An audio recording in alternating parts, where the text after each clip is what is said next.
Bismillahirrahmanirrahim. Assalamualaikum warahmatullahi wabarakatuh. Alhamdulillahilladzi anzalal qur'ana hudan linnasi wa bayyinatin minal huda wal furqan. Assalatu wassalamu ala asyrafil anbiya wal mursalin Sayyidil ghurril muhajjalin wa ala alihi wa ashabihi wa man tabi'ahum bi ihsan ila yaumiddin, amma ba'd.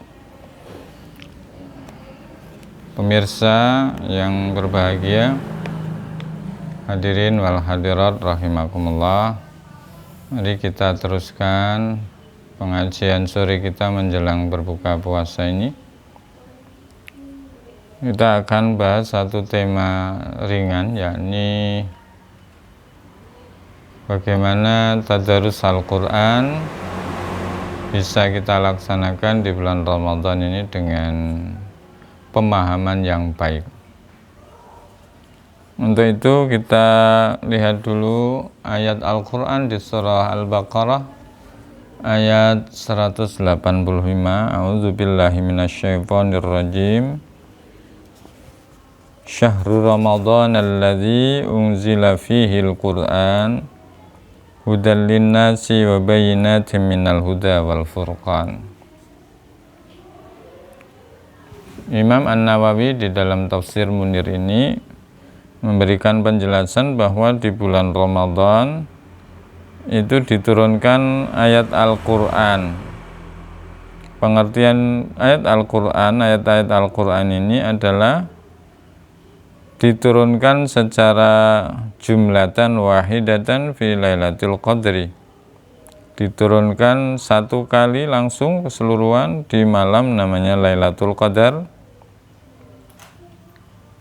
yang diturunkan minal lauhil mahfuz ila sama'id dunya, dari lauhil mahfuz ke langit dunia. Jadi dalam penjelasan para ulama, Al-Quran itu turun dua kali atau dua periode. Periode pertama atau babak pertama itu adalah turun secara keseluruhan dari Lauhil Mahfuz ke Sama'id Dunya, turun pada malam Lailatul Qadar. Kemudian periode kedua turun secara berangsur-angsur, ya, secara berangsur-angsur dari langit dunia kepada Kanjeng Nabi Muhammad biwasilati Jibril, dengan perantara malaikat Jibril. Turun selama kurang lebih 23 tahun. Ini harus kita pahami bahwa Al-Quran itu diturunkan tidak kepada Kanjeng Nabi, tidak secara langsung. Untuk apa? Untuk memberikan penjelasan yang diperlukan pada saat itu, yaitu hudan, memberikan petunjuk, hudan linnas wa bayyinatin minal huda wal furqan, memberikan petunjuk pada manusia. Petunjuk itu kalau kita boleh ibaratkan seperti rambu-rambu lalu lintas. Orang sudah punya kendaraan yang lengkap, baru punya SIM, pakai helm dan lain-lain, tetapi masih butuh rambu lalu lintas agar tidak salah jalan. Misalnya kapan harus berhenti, kapan bisa terus, kapan harus hati-hati, dan sebagainya. Itulah Al-Quran fungsi sebagai hudan. Untuk itu orang yang tidak menjadikan Al-Quran sebagai hudan itu tentu akan tersesat. Bagaimana agar Al-Quran itu bisa menjadi hudan linnas wa bayyinatin minal huda wal furqan?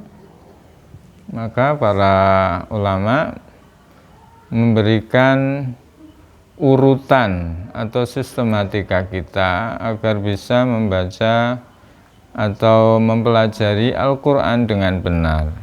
Paling tidak ada 4, para pemirsa, yakni pertama adalah tilawah, yang kedua tafhim, yang ketiga amal, dan yang terakhir adalah ta'lim. Apa maknanya?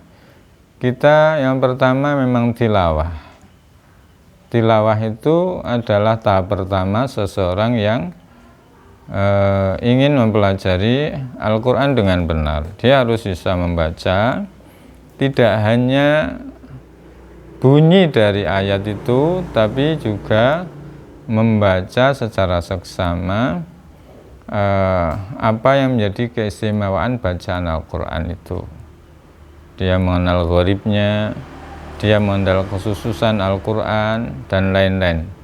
Sehingga tidak boleh berhenti hanya pada membaca. Langkah berikutnya tafhim, yakni memahami. Dan ini butuh perangkat ilmu yang cukup, namanya ilmu tafsir. Orang harus tidak sekedar membaca, tapi juga faham apa yang ia baca. Setelah faham yang ia baca, maka yang ketiga itu al-amal, bisa mengamalkan isi Al-Quran. Kalau dengan pemahaman yang benar, maka amalannya itu tidak akan salah. Dan yang terakhir, bagaimana setelah dia faham, mengamalkan, kemudian dia ta'lim, mengajarkan kepada orang lain. Apalagi kepada Kanjeng Rasulullah SAW itu menyampaikan pada kita, khairukum man ta'allamal Qur'an wa 'allamah.